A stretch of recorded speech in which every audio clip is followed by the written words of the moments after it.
lohisev meeter on umbes tonni, et kuidas me andsime mootorratta konkurentide kätte, et kuule, kas te saate viia meile järgmisele etapile, et jah. Mina vist soovitan selles vanuses rolleriga tagaratta peal sõita, et see aitab nagu võidusõitja karjäärile rohkem kaasa kui see mängimine. See on ka hea, et lapsevanemad ei sega lastel selle alaga tegeleda ja lapsevanemad ei arva, et nad sõidavad mootorrattaga paremini kui Marko. Öeldakse küll, et kui sa ei kuku, siis sa ei ürita piisavalt, aga kui sa liiga palju kukud, siis oled lihtsalt loll. Kas meil tuli see hästi välja või meil ei tule see üldse välja ja ütled. Palun siis natukene vaikust, et sööge rahulikult. Me räägime Hannesega siis natukene, mis me teinud oleme sellel aastal ja mis me siis plaanime uuel aastal teha. Aga et mis me teeme, see on minu jaoks ka täiesti mugavustsoonist väljas asi. Teeme Hannesega siis Ringraja podcasti, millel nime veel ei ole, nii et kui kellelgi on häid nimeideid, siis võite täna täiesti vabalt välja pakkuda neid. Või Hannes, on sul vahepeal tulnud mingi nimeidee? Ei, kõik võivad taarida kohe praegu, kui mingi hea nimeidee. Läbi segi. Siis me võiks juba alustada nimega tegelikult. On kellelgi väga hea. Kuidas? Marko Polo on ka väga hea pakkumine. Tuleb veel nimesid. Põll maha. No tuleb veel. See on juba olnud, jah. Põhjagaas on ka väga hea. Aga jah, eks siis vaatame võib-olla, kui täna... Ühega neist me alustame. jah. Kuidas? Davai. Aga jah, et siis jutuajamine praegu saab ka salvestatud ja eks me siis pärast vaatame, kuidas meil see välja tuli, et kas me tunneme piinlikkust või tunneme uhkust ja näitame seda teistele ka. Aga teie käest saame siis äkki võib-olla selle esimese tagasiside, et kas meil tuli see hästi välja või meil ei tule see üldse välja ja ütled. Läheb juba pikaks, jah? Davai. Aga jah, et hakkame siis pihta sellest, et mis meil sellel aastal toimus. Et Hannes, kuidas sa enda hooaega rahule jäid ja mis sa korda saatsid? Minul on suhteliselt... Esiteks, mul on hea meel siin olla üldse. Siuke seltskond kokku ajada ümber Marko tegelikult, see on väga hea näha, et nii palju inimesi, kes teda toetavad, elavad kaasa, tegelevad sellise spordialaga. See on väga kihvt, väga lahe koht, kus me tulnud oleme. Ja lõpuks on see tegelikult väga lahe asi, mis me teeme. Mina ei ole ka teinud podcasti, me sõitsime Markoga bussiga Valenciasse nüüd sügisel ja ajasime suhteliselt seosetult iba terve tee ja mõtlesime, et tegelikult oleks teistel ka lahe kuulata, mida me räägime. Ja nüüd me siin oleme. Võidusõidust. Minul on väga üles-alla hooaeg olnud. Olen ära ravinud 2 õlga selle aasta jooksul. Kevadel kukkusin parem õla katki, sügisel kukkusin vasaku õla katki. Nüüd mul mõlemad käed liiguvad. Käisin oma sõbra Rolandiga Jaapanis suvel, seal võitsime MM-i etapi, mida ma ei ole veel enne seda aastat teinud. Ja ehk siis väga üles-alla, kokkuvõttes ma arvan, et positiivne. Ja järgmine aasta minu plaan on jätkata samade toredate inimestega Saksamaal ja samade inimestega ka Endurance'i MM-i, kellega ma see aasta seda juba tegin. Ehk siis tulevik tundub ka üsna tore. Kas, ma ei tea, mõni etapp, mis sulle üldse tahaksid ära unustada ja see etapp, mis kõige rohkem meelde jäi? Kindlasti etapp, mis tahaks ära unustada, on Schleiz, mis meil see aasta oli. Üliäge üritus, üliäge rada. Meil läks totaalselt tuksi. Meil läks see nii tuksi, et venna Erkiga me sõitsime Saksamaalt ühe jutiga koju, sest siuke siiber oli ees kogu sellest üritusest. Ja kaua aega läks? No esmaspäeva peale lõunat me olime kodus. See oli mingi see oli mingi sihuke aeg ka, kus oli Lätis oli mingi torm täpselt hommikul kell 5, kui me sinna jõudsime. Ja Riias Erki tahtis süüa Statoilist, aga Statoilis ei olnud elektrit ja uksed olid kinni. Ja ta oli ülinärvis selle peale, sellepärast, et me tegime 3 vahetuses ära selle, tema vahetus sai läbi, tal oli vaja kohvi ja süüa, et ta saaks magama minna ja seda ei saanud. Riias ei olnud elektrit sellel hetkel. Aga toredatest etappidest kindlasti Nürburgring. Segan vahele, me lihtsalt lennukiga jõudsime hiljem kui nemad kaubikuga, nii et päris hea tulemus ikkagi neid. Suure mootoriga sprinter tuleb osta endale, sellega saab kiirelt koju. Ja Riias ei tohi voolu olla, jah. Kohvimasin sees oleks olnud, me oleks hiljem jõudnud. Kõige 2 ägedat etappi tegelikult on meeles. Saksa meistrikatest kindlasti Nürburgring, kus me läksime tegelikult me läksime sinna võidu sõitma ülinäljasena. Me olime nagu lähedal olnud võidule juba tegelikult eelmine etapp, aga juba 2 aastat me ei olnud kõige kõrgemal astmel seisnud. Aga samas me olime nagu, me ei olnud selles mõttes enesekindlad, et me olime ainuke meeskond, kes ei olnud testinud sellel rajal. Ja see oli uus rada kalendris, eelmine aasta me ei olnud seal käinud, mina ei olnud käinud seal 10 aastat. Marko kukkus oma karjääri lõppenuks sellel samal rajal. Ja murdsin mõlemad randmed ja käeluu ja siis sealt minu karjäär siis maailmameistrivõistlustel lõppes. Ehk siis meil ei olnud nagu mingit kõva enesekindlust, aga me olime ülianused ja lõpuks me võitsime esimese sõidu. Ja see oli siuke, mis Saksast kindlasti on kõige eredam hetk. Ja teine on jah, Jaapani Suzuka 8 tundi, mis oli üritusena üliäge. Jaapani meeskond, kelle ridades ma sõitsin seal, nemad ülikõva kogemus, üli teistsugune kultuur, aga samas väga sarnane kultuur, sobisime väga hästi ja kogu see oli selline, Mis Jaapani sõidu jooksul oli kõige raskem osa selle juures, selle 8 tunni juures? Kas esimene või viimane vahetus?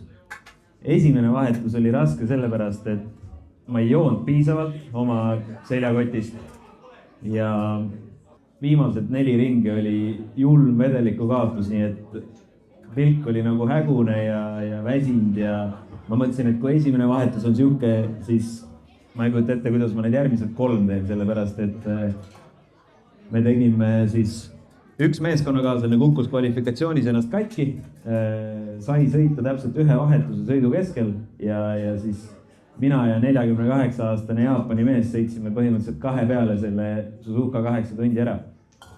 Ja peale esimest vahetust minul oli ikkagi kehatemperatuur vist oli 39,8, midagi sellist. Palju õues sooja oli? 35,6, no palav. Aga jah, ma mäletan seda kehatemperatuuri numbrit, see oli 39,8. Ja sealt kuidagi Jaapani tüdrukud tõid mind alla, füsioterapeudid ja asjad ja teine vahetus oli kõige lihtsam ja viimane vahetus, siis meil hakkas käigukasti amama ja me olime umbes täpselt minutiga ees, mis tähendab, et see on siuke vahe, et sul nagu mingit paanikakiiret ei ole, aga kõhuli ka ei jõua kukkuda enam. Ehk siis surve oli suht räige ja paar sellist momenti oli, kus käigud sisse ei läinud ja pidama ei saanud kurvi, et siis see viimane vahetus oli ka vaimselt raske. No väga äge.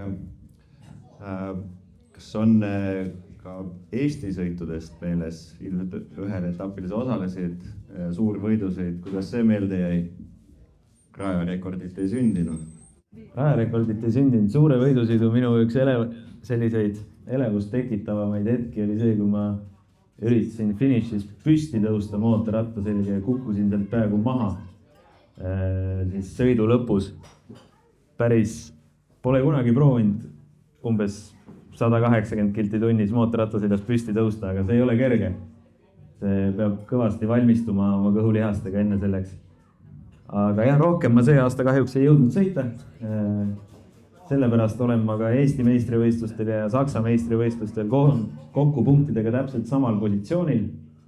Ehk siis võib öelda, et Eestikate ja IDM-i tase on üsna võrdne. no väga äge, aga jah, et võib-olla räägiksin natukene vihuri poole pealt ka, et see hooaeg oli üsna tegus. Pidime mitmel rindel võitlema. Esiteks Hannesega käima siis välismaal. Teiseks oli meil see mini-GP Balti meistrivõistluste korraldamine ja lisaks siis Balti meistrivõistlused veel suurtele. Et põhimõtteliselt minul vabasid nädalavahetuseid ei olnud sellel aastal. Et oli vaimselt päris raske see kogu asi üle elada. Mõtlesin siin septembrikuus, et ei taha enam kunagi ühtegi mootorratast näha ja ei tahaks selle asjaga üldse tegeleda enam. Aga siis vaikselt saime kuidagi ree peale tagasi ja nüüd seda pidu korraldades ja näha kõiki neid inimesi siin, siis annab motivatsiooni ikkagi edasi tegeleda ja näha ikkagi noortes seda säde silmis, et tahavad selle alaga tegeleda ja kindlasti tunnustus ka lapsevanematele, et nad annavad selle võimaluse siis lastel tegeleda selle alaga, nii et igal juhul aitäh ka. Aga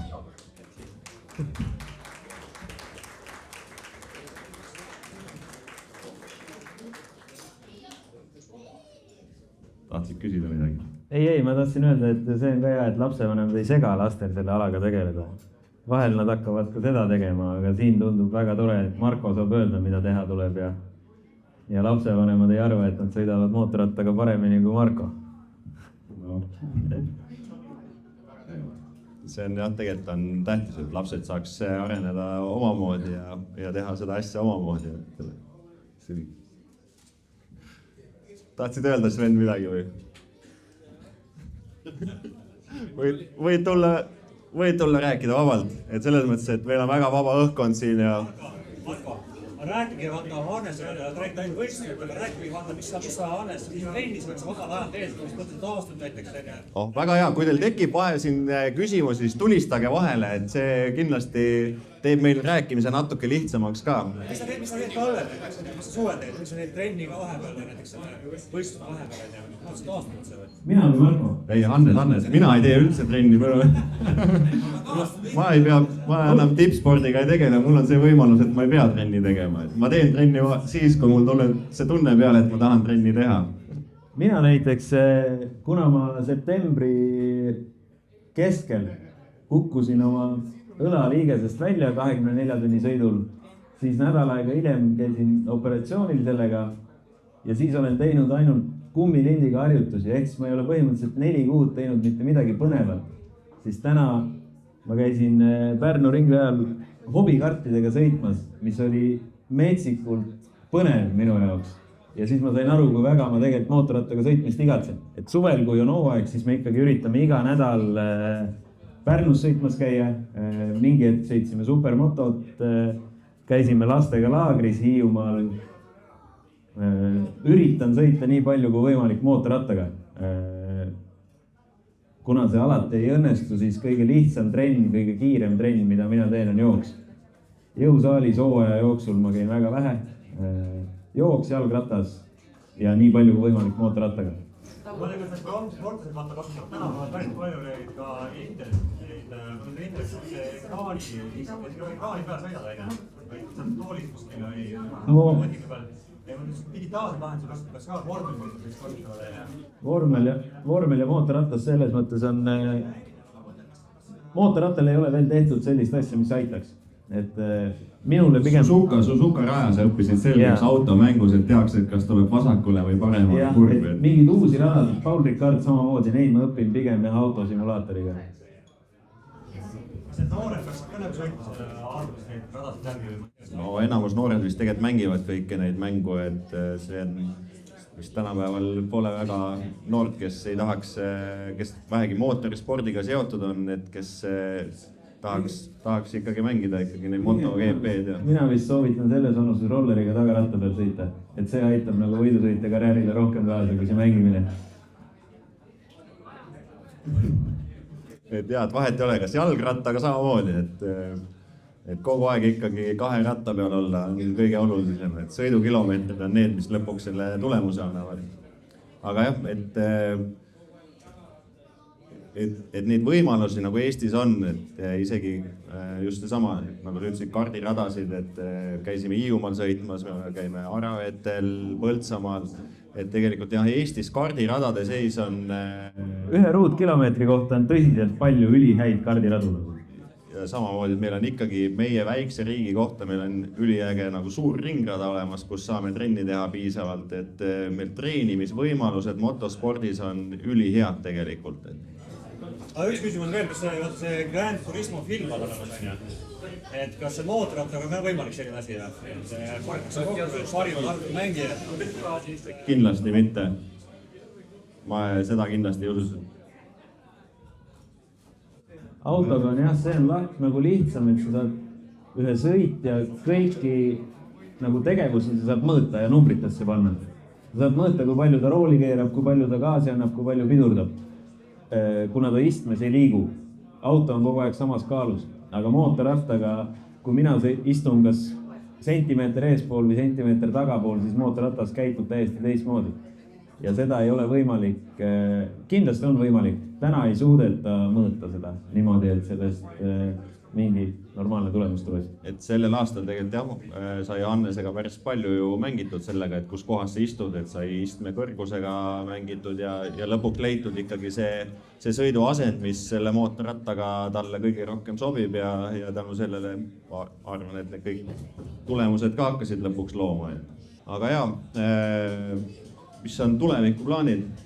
Minu plaan isiklikult on IDM jätkub, eks nagu ma ütlesin, IDM jätkub, ma loodan, et see pikk mees tuleb minuga ka kaasa sinna IDM-i ja tulevad kõik samad inimesed, kellega meil see aasta ja eelmine aasta väga lõbus oli. Samamoodi jätkub töö BMW-ga Pikamaa MM-il, ehk siis üsna sarnane programm nagu see aasta. Tuttav tee, mis on tegelikult üle mitme aasta esimest korda minul, kus ma teen nagu sama asja, mis eelmine aasta. Et sama mootorratas, sama keskkond, et kindel nagu siht on tegelikult IDM see aasta ära võita. Et jah, see data, mis sai kogutud eelneval aastal, on ikkagi täna on ta väga väärtuslik. Et esimesel aastal, kui me käisime seal Hondaga, siis me saime sealt vaadata mingeid asju, aga tegelikult see pilt, mis meil täna nagu on olemas, siis uue hooaja jaoks siis on oluliselt parem, et šansid on head. Aga kui Marko ka kõvasti trenni teeb nüüd sõitude vahel. Ja ma eelmine aasta sõitsin supermotoga muideks ühe korra, et muidu on väga palju mootorratast seisnud, et väga tihti küsitakse, kas ma ise ka sõidan, aga eelmine aasta täpselt ühe korra käisin sõitmas ja oli täitsa lõbus, aga teisel päeval enam ei viitsinud. Palju Hannes sa teid vaatad nii õrglasajale sõitu ja tegelikult üks data ja videod? Data kui selline on oluline, aga eelmine aasta, kui me saime Honda kätte, tänava mootorratta panime sinna vedrustuse alla, siis meil ei tulnud esimesed 2000 kilomeetrit testi, me sõitsime ilma datata. Panime üsna tagumiku tunde pealt ja sõitsime tegelikult väga kiiresti, nii et me olime enne esimest etappi, meil ei olnud üldse datat ju. Ei olnud jah. Ja me olime esimesel etapil poodiumil, ehk siis kuskile lähedale seadistab mootorratta ära tagumiku järgi. Ja kui viimaseid mingid küsimusi, sa saad sealt datast, sa saad kinnitus, aga sa ei saa vastuseid. Ehk siis me töötame sellega, aga me ei jää nagu sinna kinni. Et see sõitja tunnetus on ikkagi kõige olulisem lõpuks, et numbrid ei pruugi nagu olla, et kui sa võtad data vedrustuse keskmist, mida nagu kõik taga ajavad, siis meie oleme väga tihti sellest aknast väljas, aga meie mootorratas sõidab kiiresti, et me kindlasti ei ole sellest datas nagu kinni. Me julgeme teha samme, mis on aknast väljas ja see ma arvan, toob ka edu meile. Ja vahel on, isegi kui on sellised sammud, mida meie Markoga ei julge teha, siis meil õnneks on minu isa, kes julgeb teha nagu uksest väljas samme ka veel. Et isegi Öölintsi mehed Rootsis mõtlevad, et mis veoautodele te neid vedrusid tahate panna, mis te need tellisite. Aga ikka saadavad pakki ära, nii et sõltumata datast, mitte ükski data ei ole kunagi soovitanud neid vedrusid, aga meie oleme need ära proovinud, me teame, mis töötab, mis ei tööta, meil on väga hea pilt ees. Selle üle ma olen võib-olla kõige uhkem nagu meie grupiga, meie rühma inimestega, et see julgus ja enesekindlus. No just kasvõi see peale seda Nürburgringi võitu, kuidas me andsime mootorratta konkurentide kätte, et kuule, kas te saate viia meile järgmisele etapile, et meil ei olnud midagi nagu varjata, aga lükkasime sinna ja siis nende jaoks oli see pigem üllatus, et oota, mis mõttes, tootage oma mootorratta siia või? Kas teil endal on juhe olemas, et info välja lugeda või anname enda oma kaasa? Jah, et see oli päris lõbus seik sealt juurde, jah. Aga jah, et vihuri plaanides ka, et kindlasti jätkame Balti mini-GP võistluste korraldamisega. Et tuleb samamoodi 5 etappi, siis FIM mini-GP klassile tuleb siis 10 etappi, kuna see on vajalik selle jaoks, et saada seda litsentsi selle sarja jaoks. Ehk siis see 10 tuleb siis nii, et on ühel päeval 2 võistlust. Et miks ma seda räägin, siis pärast tuleb ka veel üks mäng, et see oli väike vihje teile sinna. Et see, mis me praegu omavahel räägime ka, siis loodan, et kes kuulasid hästi, siis väga palju said vastuseid ka Huuti jaoks, mis meil tuleb. Et meil tegevusi siin jätkub. Ja sealt on ju ka mõtet ikkagi eesmärk panna, et Sander ja Herman mõlemad on aasta lõpus Valencias või kus iganes see toimub. Loomulikult, et selle jaoks me tööd teeme ja sellepärast me ka oma asjad Hispaaniasse oleme saatnud, et saaks talv otsa ikkagi treenida. Lastelaud kuulis, ma loodan. Korras, jah? Teeme ära või? Väga hea, seda vastust oligi vaja. Ja kuidas on? Kas on veel küsimusi või? Kus te vennaga kasutasite koju kiiresti, mis läks näsku ja miks? Ma ei tea, kas see oli seotud sellega, aga ma lendasin otse Suzukast sinna. Ehk siis see oli nädal peale Suzukat. Võib-olla ma ise ei olnud ka päris nagu siuke esimene värskus ei olnud mul võib-olla, aga minu arust meil hakkas tuksi minema esimesest trennist juba. Teisest trennist olid mingid väga veidrad anomaaliad. Mootorratas ei käinud kvalifikatsioonis, mootorratas suri kurvi keskel välja, nii et kukkusin mingit elektrijama, kõike sidurjama. Terve nädalavahetus me remontisime mingeid asju, mida me ei saanudki korda. Tõime järjest varuosi ja... See oli järgnev etapp sellele, kui ta Simmi ära andis? Ei olnud, sellele ei järgnevudki etappi ka. Jah, et see sikkel jäigi sinna.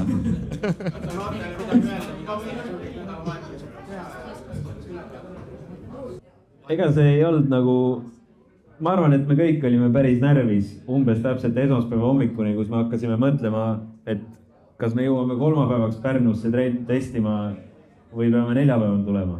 Et see, meil on õnneks jah, siuke tööriist on kodus olemas, et ükskõik mis viga meil on, me saame selle kodus korda teha ja kõik asjad ära proovida. Me ei pea seda garaaži ukse vahel mootorratast käima panema ja puki otsas veeretama, et kas veokontroll töötab või ei tööta, me läheme lihtsalt sõidame. Ja tegelikult meil oligi ju nädala lõpuks olid meil kõik need asjad korras ja saime aru ka, miks need asjad juhtusid ja see oli põhimõtteliselt ainuke rada, kus ei ole asfaldist pädokit kogu kalendris, kuna see on tänavarada põldude vahel ja see on ainuke koht, kus me oleme telgis, mitte boksis. Ja enamus meie muresid oli seotud sellega, et mootorratas ei olnud sileda maa peal. Ehk siis ta kalibreeris ennast idioodiks. Ja niisugust asja, nagu me ei osanud ette näha, me ei oska ka...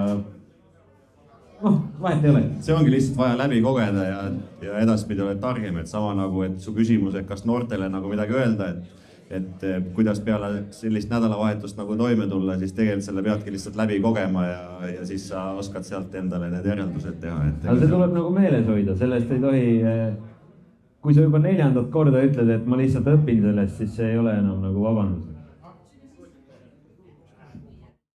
Nii on, et öeldakse küll, et kui sa ei kuku, siis sa ei ürita piisavalt, aga kui sa liiga palju kukud, siis oled lihtsalt loll. Kuidas? Ütle, ma olen uuesti ja kõvemini. küll nad teavad seda, ma olen neile öelnud ka. Aga ma ei tea, kuidas on, kas...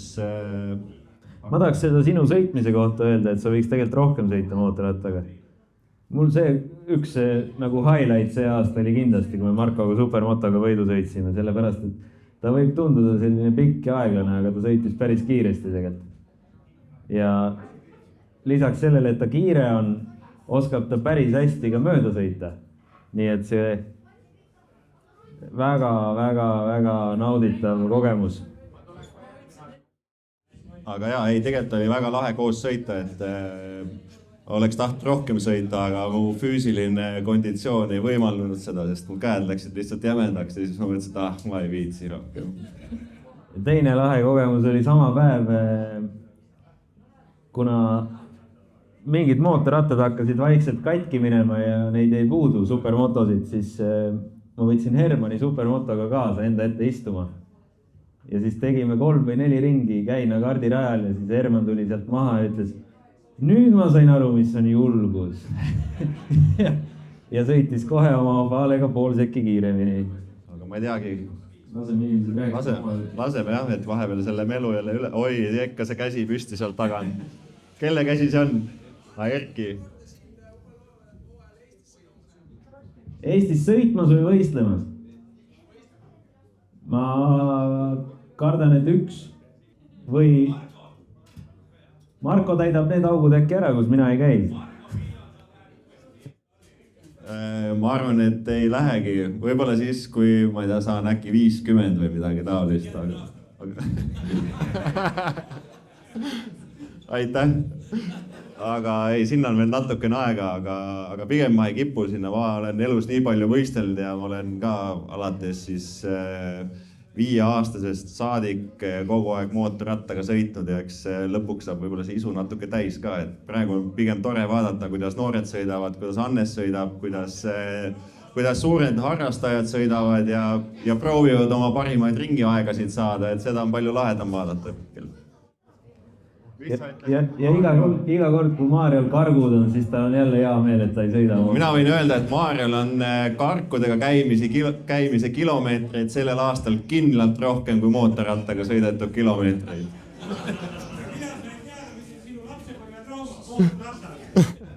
Isa, kaua ma pean veel võidu sõitma?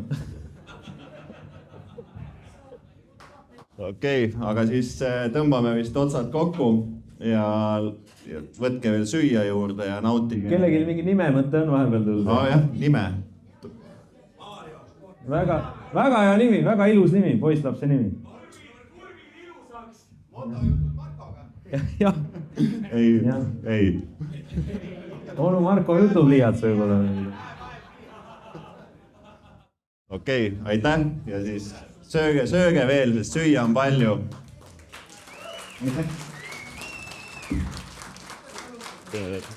Maigi trapp ka.